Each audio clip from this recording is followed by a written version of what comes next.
Mass. This is the second book in the A Court of Thorns and Roses series by the same author, obviously.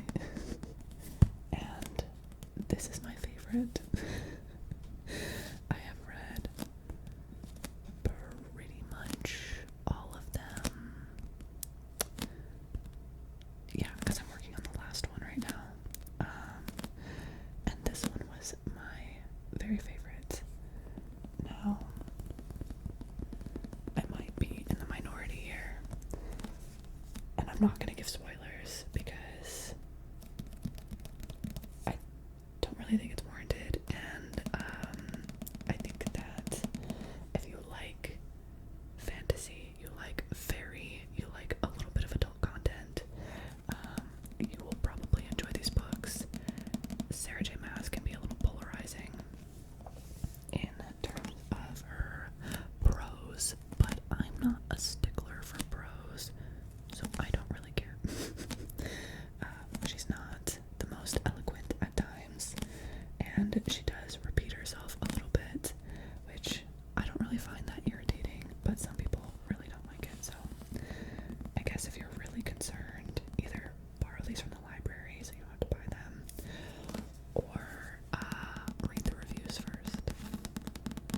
But this is my favorite book out of all of them. I think that when she is writing about relationships, and when she's writing about mental health, she really excels. When, especially in A Court, we'll get to it, I guess. I don't want to get ahead of myself, but this was very good. This one is out of the 1, 2, 3, 4, 5 books in the series. This one I would say is the second most spicy. So I guess keep that in mind if you don't like spicy content in books. I enjoy it. But we'll move on. I won't spend too much time. If you're interested, I do have a Goodreads review on this. Also, it is the morning, so there's more background noise. I thought I heard a plane. I think I still hear a plane, but it's like very faint, so I actually don't know what that is. But like I was saying, there's a little bit more background noise. You'll hear some birds chirping, all that jazz. I'm trying to film this before I leave for my vacation, so. But yes, we will move on. If you want to read my Goodreads review, I will leave a link to my Goodreads in the description. You can add me as a friend and follow along with what I'm reading and whenever I post reviews and all that jazz. So, A Court of Mist and Fury, A++. I enjoyed it. The next book, I don't know where to put this. I guess I'll just put it here for now. The next book I read was, we're just gonna get the Sarah J. Maas over with, because I read them in order back to back. It's A Court of Wings and Ruin. This was my least favorite book in the series. And I can't, I mean, was it my least favorite after A Court of Thorns and Roses? I don't know, they're probably evenly matched in that regard. But A Court of Wings and Ruin. I love the cover. I wish she, or the publisher, I guess, had better hardback versions, because I would buy them. Because I don't love the like single color block color, but I do love like the art on the front, and I like the yellow text. Anyways, getting on a tangent. The ending of this book was very disappointing. Again, I have a Goodreads review on it. I don't want to spend too much time on it since it is a series. I don't want to give anything away. I think I liked a lot of the, and my Goodreads review says this too, I like a lot of the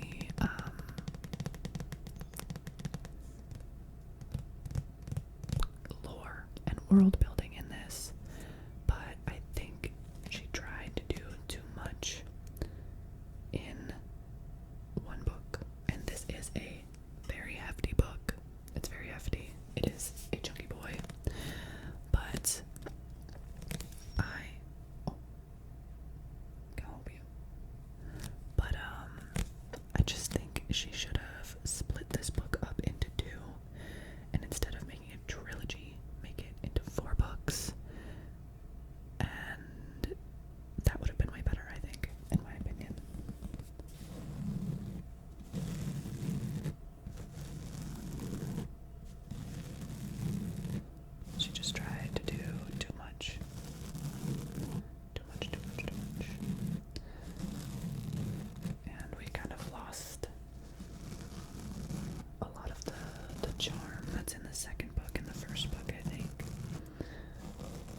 still fine. Still a good book. Still enjoyable read. And then we have the novella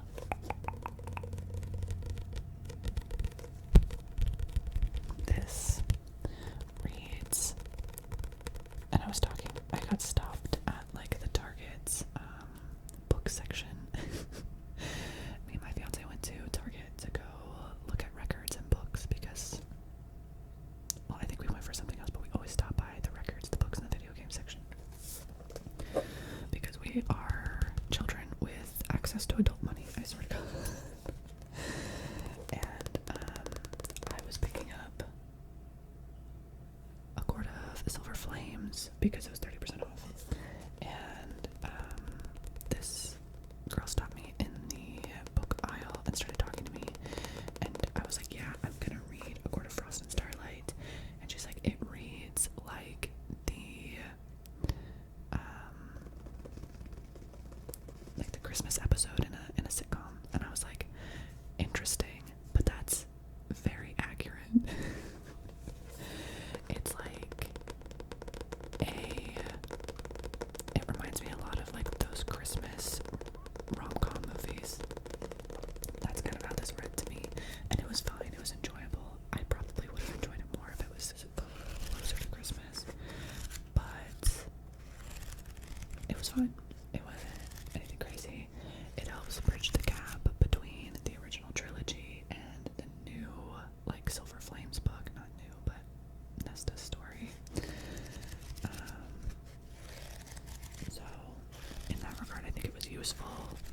I think if you're planning to read A Court of Silver Flames and you read the original trilogy, you don't have to read this, but it does provide you a little bit of insight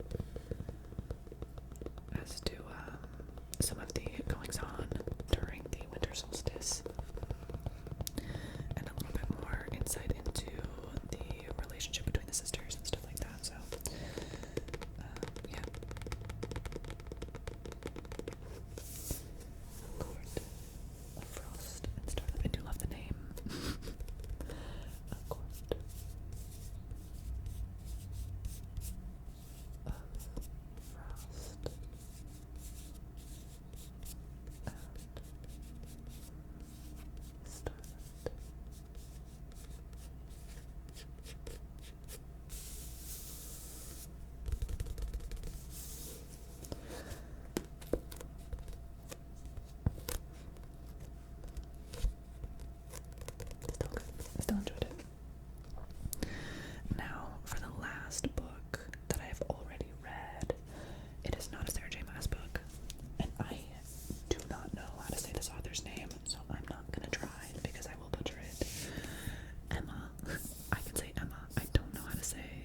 Joanna's spellbinding debut novel, two estranged half-sisters tasked with guarding their family's library of magical books must work together to unravel a deadly secret at the heart of their collection. A tale of familial loyalty and betrayal, and the pursuit of magic and power.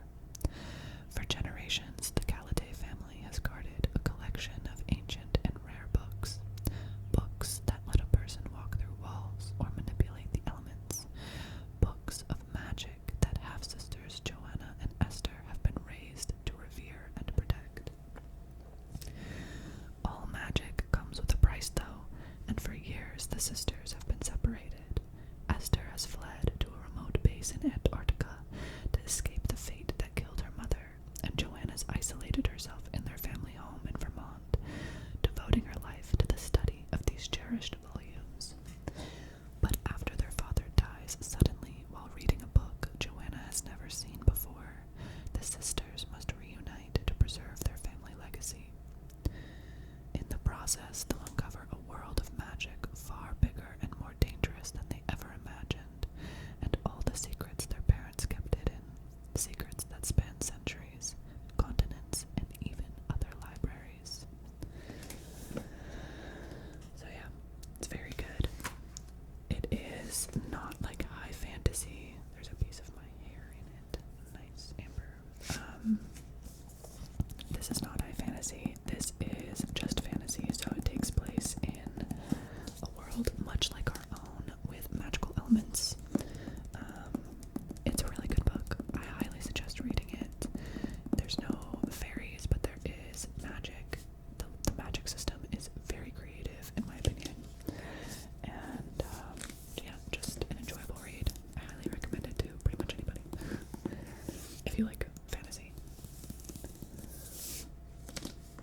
So, or even just like fiction. Even if you just like a fiction book, I think this would be a nice read. There's not a lot of like, there is like a love interest, but it's not ham-fisted. It feels very natural, which is nice. So, there's LGBTQ plus representation. Love it. Love it, love it, love it. Very good book. So now we will move on to the two books that I am currently reading.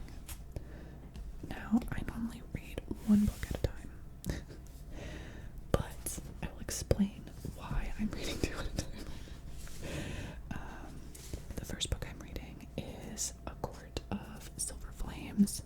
I read Inkblood Sister Scribe to take a break from this series because I didn't want it to end too quickly, but I caved and started reading this anyway. So, we've got A Court of Silver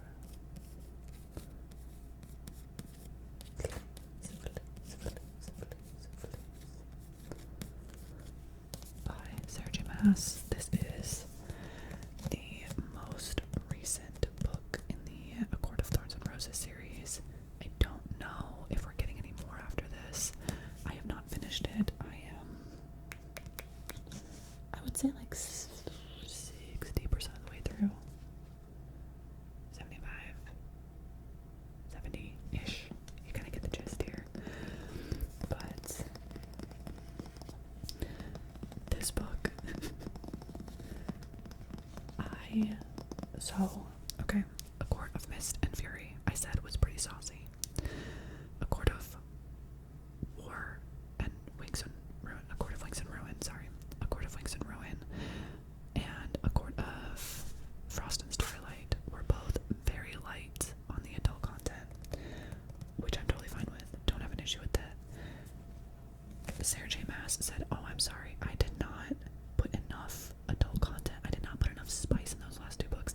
Let me make up for it."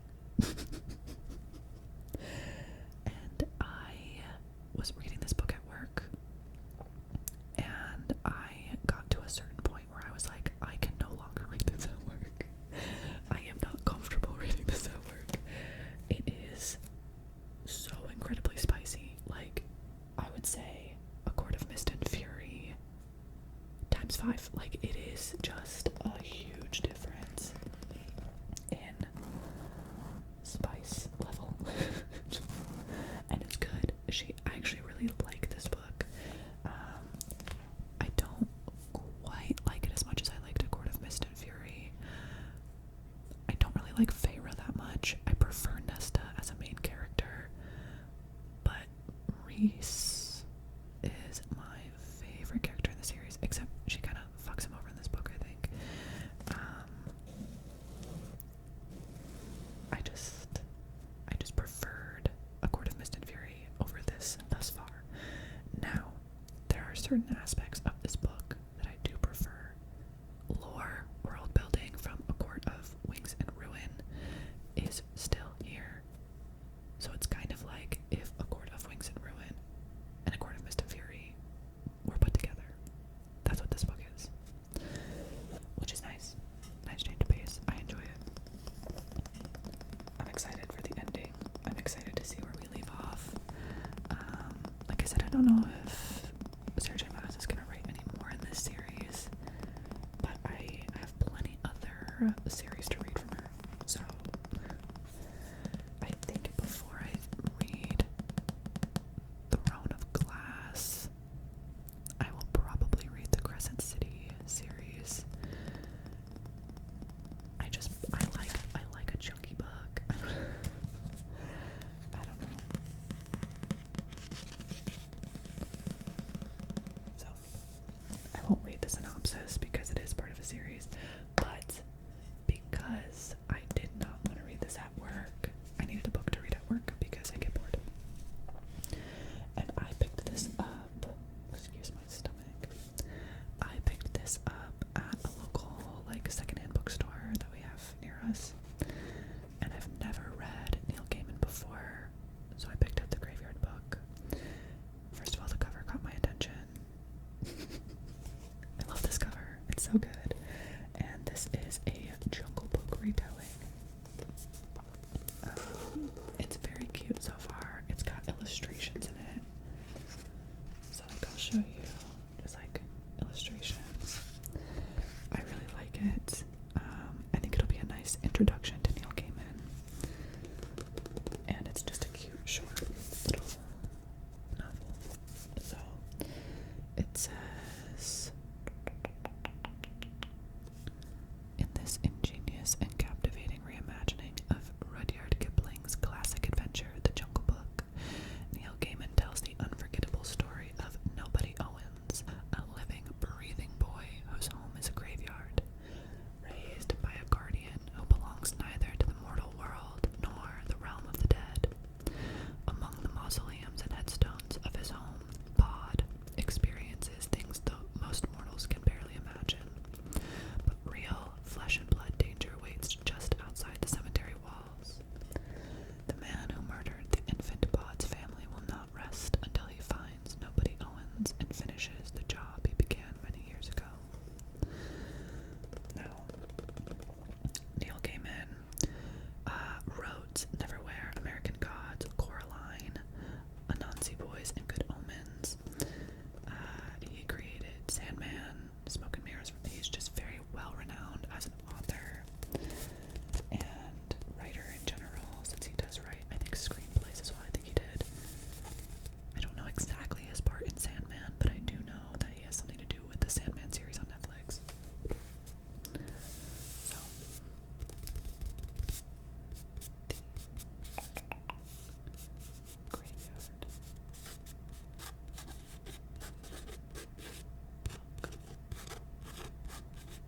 A novel by Neil Gaiman. And I like this review. It says, like a bite of dark Halloween chocolate, rich, bittersweet, and very satisfying, from the Washington Post. So, I really like this so far. I've only read like a little bit, or not that far into it. I use business cards as my bookmarks. I'm on page 41.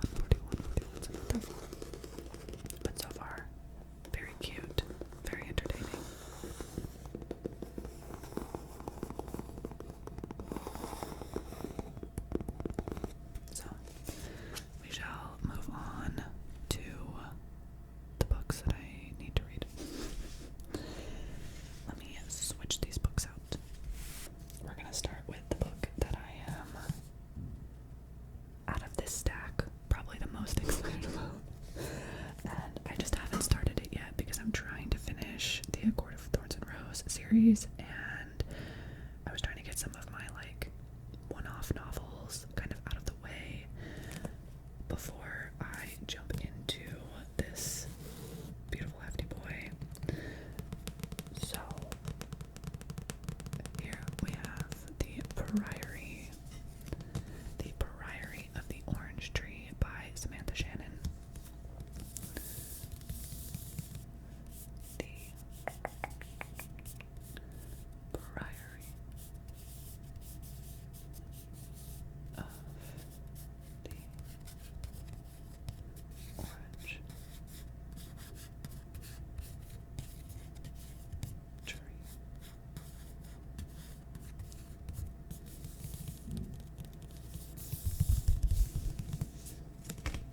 My stomach is making all the noises right now. But this is, first of all, a beautiful cover. Love this cover. And I have heard nothing but good things about this book. Nothing but good things. So I have a coworker who's read it, who really liked it.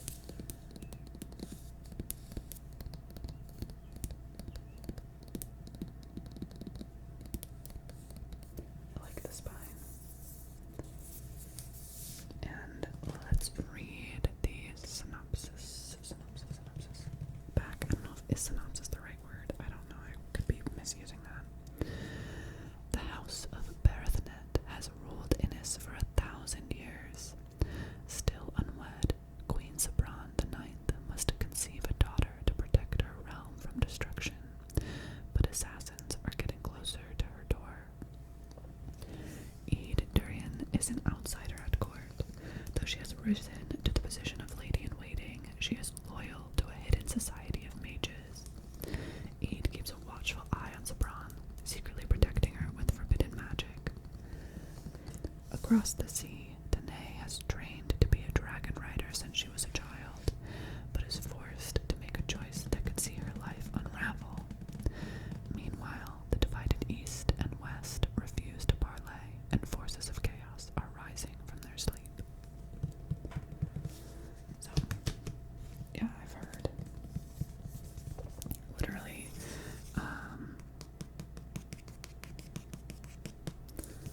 I've heard basically this review is, I'm going to read it really quick because this is what I've heard about the book. Brilliant, diverse, feminist, subversive, thought-provoking, and masterfully told. The Priory of the Orange Tree is epic fantasy at its finest. So, I am quite excited for this one, and I might be hyping it up too much, but probably not. I will probably love it. So, very, very exciting. My hands are sticky. This dragon is so sick. So cool. We shall move on to, oh my god, I have no room on my desk for this. Far too many things on my desk, including this glass. Trying not to have to edit out things. Alright, so that was The Priory of the Orange Tree. Now we'll move on to Leigh Bardugo. I have not read her most famous series, which I think is Shadow and Bone.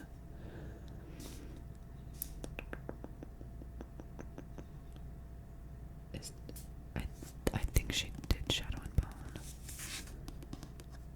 I know she did. Did she do the Crow book that everybody loves? I would have to look it up. Either way, I know that Leigh Bardugo is famous for a specific series, and I have not read that series. That's what I'm trying to say. It's what I'm trying to say. My stomach really is just wilding out right now. But this is The Ninth House.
actually don't know anything about this one. I'm not gonna read the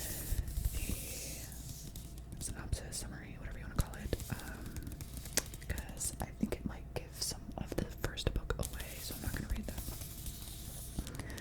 But I just know that I like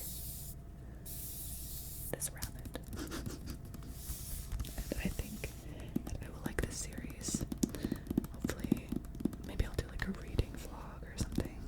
I do have a second channel already set up, but I don't have any videos on it. But I plan on doing non-ASMR book content over there, and just like lifestyle stuff. Like, I do a lot of crafts and a lot of decorating in my house and stuff, so I know this isn't like the greatest this isn't the greatest I guess advertisement for my decorating skills, but if you want to see any of that kind of stuff, I'll put my second channel in the description, and maybe that will get me to actually post on it. I like ASMR and book content, but for like reading vlogs and actual like reviews of books, I don't know that that would mesh with ASMR completely. And this is a book of the month book. I've paused my book of the month for the time being. I'm getting too many books. I have too many books. But I have put myself on the wait list for Fairy Loot. And if I get on that list, I will probably switch to Fairy Loot. Not because one is better than the other, but because I think for me, Fairy Loot makes more sense. It's a lot of, I signed up for the adult fantasy box, and that makes a lot of sense for my reading preferences. And also you get really cool editions of the books, and that's more so what I'm looking for when I'm buying a book, is an edition that I will like to look at on my bookshelf. So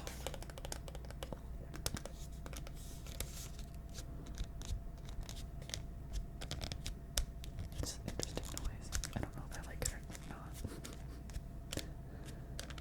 Oh yeah, this was January of 2023, it says on the back of the book. So, cool.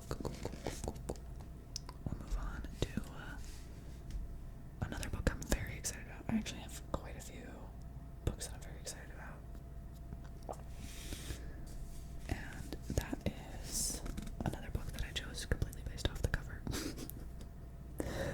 This is Perilous Times by Thomas D. Lee.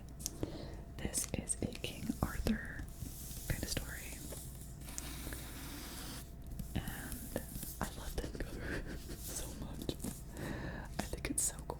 I love the gauntlet coming out of like the water with the red sword with, I think that's Big Ben in it, and the moon. Also this font, I'm just a sucker for. Just a sucker for. Perilous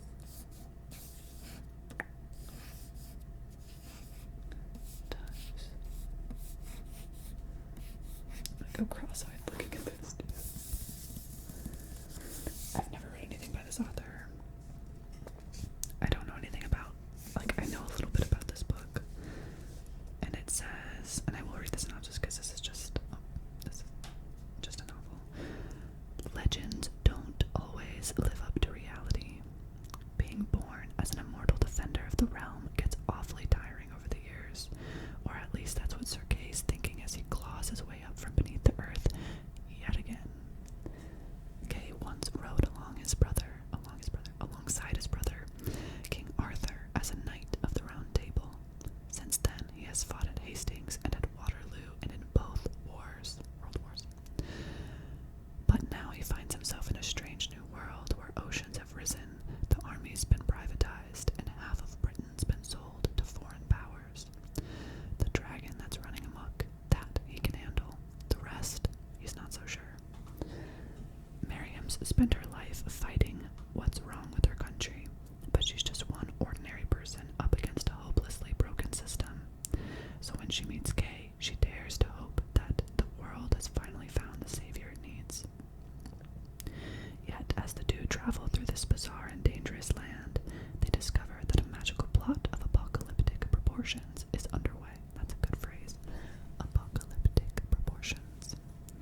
Morgan Le Fay, The Lady of the Lake, and King Arthur himself, all reimagined in joyous, wickedly subversive fashion. Perilous Times is an Arthurian retelling that looks forward as much as it looks back, and a rollicking, deadpan funny, surprisingly touching. I can't read fantasy adventure. I'm gonna take a sip of my Mountain Dew, my very flat Mountain Dew. But this book is gorgeous. I love King Arthur. I love an Arthurian retelling. Anything about medieval knights, I will read it. And I think this will be a really fun read. So I'm quite excited for Perilous Times. Perilous Times. Perilous Times. So. Can I get a good page? Oh, there's a sword under every chapter number. It's the little things, you know. A little illustration here and there is nice. I like it. I don't love a dust jacket. They annoy the shit out of me. Dust jackets, I mean, like, I like the way they look. I know that they have a function, but they always slip around, and I am not. If I take it off my book while I'm reading it, I will lose it. So I get annoyed with dust jackets, but I don't love paperbacks. I have a very conflicting opinion on this. I don't exactly know what this tastes like, but it tastes good. Purple Thunder. It kind of tastes like a berry version of Baja Blast, maybe. Should I be drinking this much sugar in the morning? Probably not. I'm gonna leave my fancy book for last. We're gonna leave that for last. I've got 2 more books. I'll go through these pretty quickly. There are 2 Book of the Month books. This one was April. Camp Zero by Michelle Min Sterling. Pretty short and sweet novel.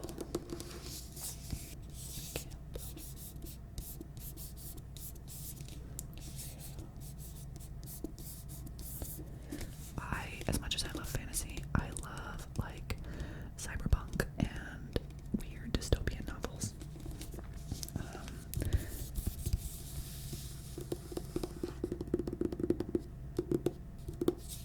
Like a sci-fi sort of dystopia, I really enjoy. So this caught my eye. It says, in a near future northern settlement, the fates of a young woman, a professor, and a mysterious collective of climate researchers collide in this mesmerizing and transportive debut novel.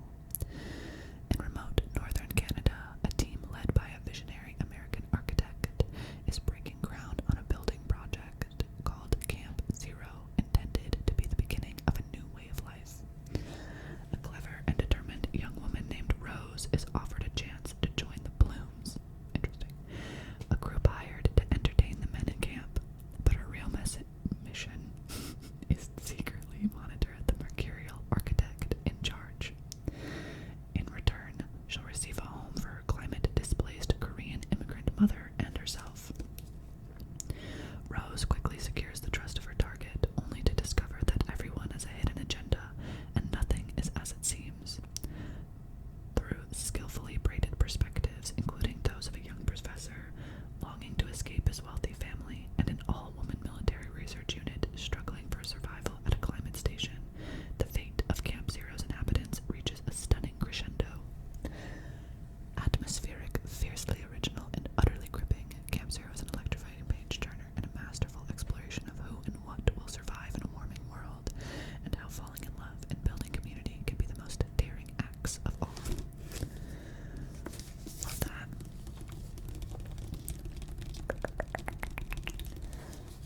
I am very excited to read this. It'll be a quick read. It's not very long, so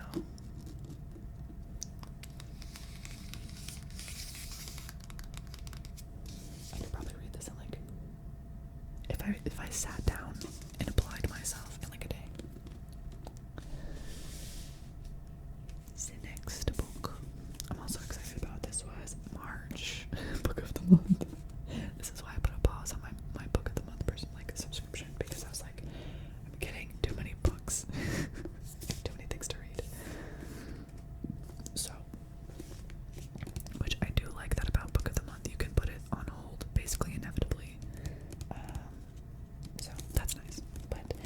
This is Wayward by Amelia Hart. I've heard good things. The cover caught my attention. I didn't love the cover for Camp Zero. It makes sense for the novel, but that's not why I picked it up. I picked it up for what the actual content of the book is. But this cover is just stunning. With the crow and the leaves and the dragonfly and the bee and the beetle. Birds, plants. But I've never read anything by this author. But I've heard good things.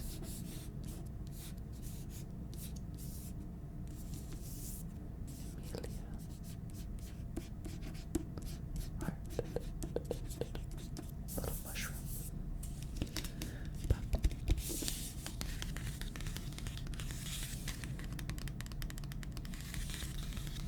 This is a very lo-fi ASMR video today with my hi-fi mics. Jesus Christ. It says, I am a wayward and wild inside. Undercover. So this, I haven't read this yet because it is like parallel timelines. Or not parallel, but different timelines in a parallel like fashion. So I know that I'll actually have to like sit down and pay attention. Like actually pay attention to what's going on. Not that I don't pay attention to my other books, but it's not as easy for me to digest if I have to like keep jumping time periods. So it says 2019, under cover of darkness, Kate flees London for ramshackle wayward cottage, inherited from a great aunt she barely remembers. With its tumbling ivy and overgrown garden, the cottage is worlds away from the abusive partner who tormented Kate, but she soon Lord, y'all are like, are you sure you read books? But she soon suspects that her great aunt had a secret, one that lurks in the bones of the cottage, hidden ever since the witch hunts of the 17th century. Witch hunts. I love a witch hunt story. 1619, Alpha is awaiting trial for the murder of a local farmer who was stampeded to death by his herd. When Alpha was a girl, her mother taught her magic, a kind not rooted in spellcasting, but in a deep knowledge of the natural world. But unusual women have always been deemed dangerous, and as the evidence of witchcraft is laid out against Alpha, she knows it will take all her powers to maintain her freedom. 1942, as World War II rages, Violet is trapped in her family's grand, crumbling estate. Straight-jacketed by societal convention, she longs for the robust education her brother receives, and for her mother, long deceased, who was rumored to have gone mad before her death. The only traces Violet has of her are a locket bearing the initial W and the word wayward scratched into the baseboard of her bedroom. Weaving together the stories of three extraordinary women across 5 centuries, Wayward is an astonishing debut and an enthralling novel of female resilience. Love that. I am probably going to enjoy this book quite a bit. Witch hunts, magic, a cottage, running away from society. All things that I yearn for. Not the witch hunts. I shouldn't say that. I shouldn't say that, but I like to learn about witch hunts, and I like to read books about witch hunts and Salem witch trials, yada yada, all that jazz. So I am pretty excited to read this book. I just need to actually pay attention.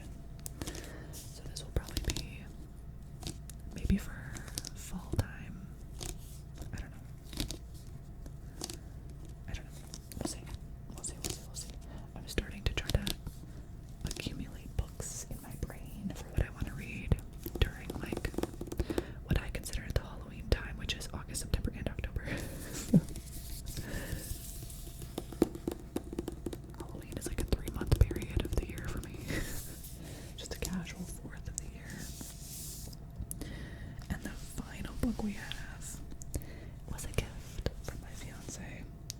This is a book I have been wanting to read because it is cyberpunk. These birds are they really do be tripping. This is a cyberpunk classic, a cyberpunk must read, basically, if you're into this genre.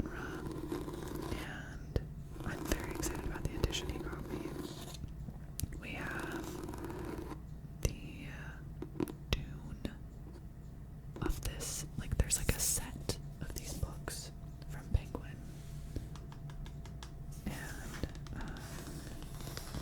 they all have like a very similar like etching or embossing and like gilding to them. And this is the Neuromancer version by Gibson. William Gibson. Oh, series introduction by Neil Gaiman, so he makes another appearance. I have not read this book yet. I love cyberpunk, dystopia, Blade Runner 2047. I read, I think I put it in one of my book videos, but Android's Dream of Electric Sheep, a fantastic novel, truly. Brave New World, the Ugly series by Scott Westerfeld. Like, I just love cyberpunk, sci-fi dystopia. Makes me happy. But this is Neuromancer.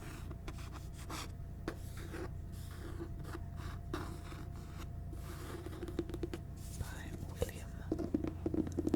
William Gibson. I don't know if there's a synopsis of this, but if you like cyberpunk and you've been looking for more cyberpunk novels, definitely watch my Goodreads, because I do read quite a bit of cyberpunk, and there's a lot on my list to read, but this, To Android's Dream of Electric Sheep and Neuromancer are like, in my opinion, like the big two to read, and I just need to get on reading this. But this is another book that I know I'll have to like pay attention to. So when it comes to like fantasy romance, I know that I can just like kind of gobble it up really quick. With cyberpunk or dystopia or a little bit more complex of a fantasy, like Babel. Like, I love those kind of books, but they take a little bit more of my concentration. They take me a little bit longer to read. So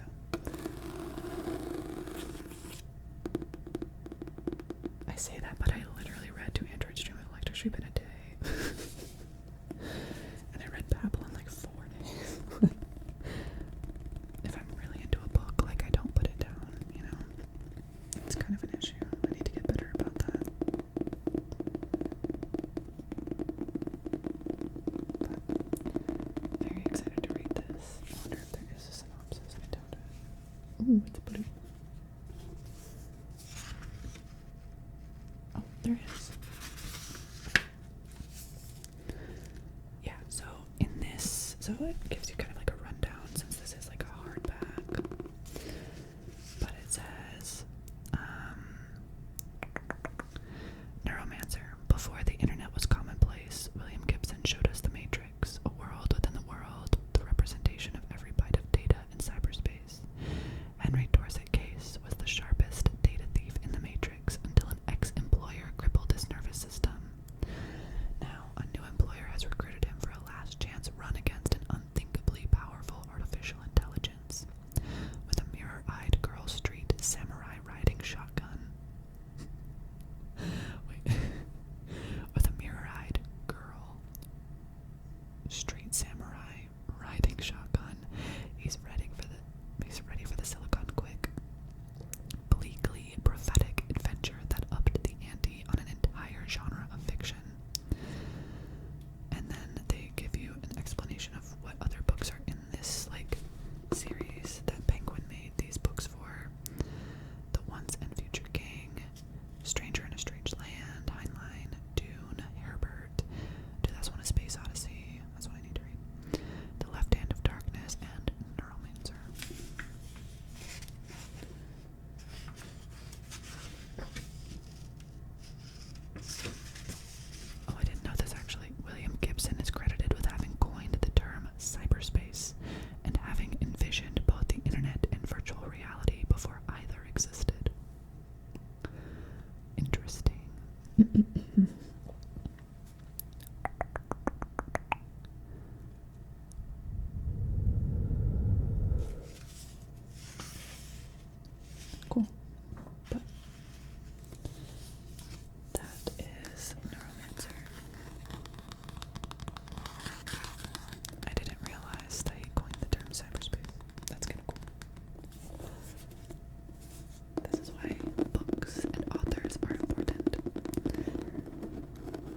because I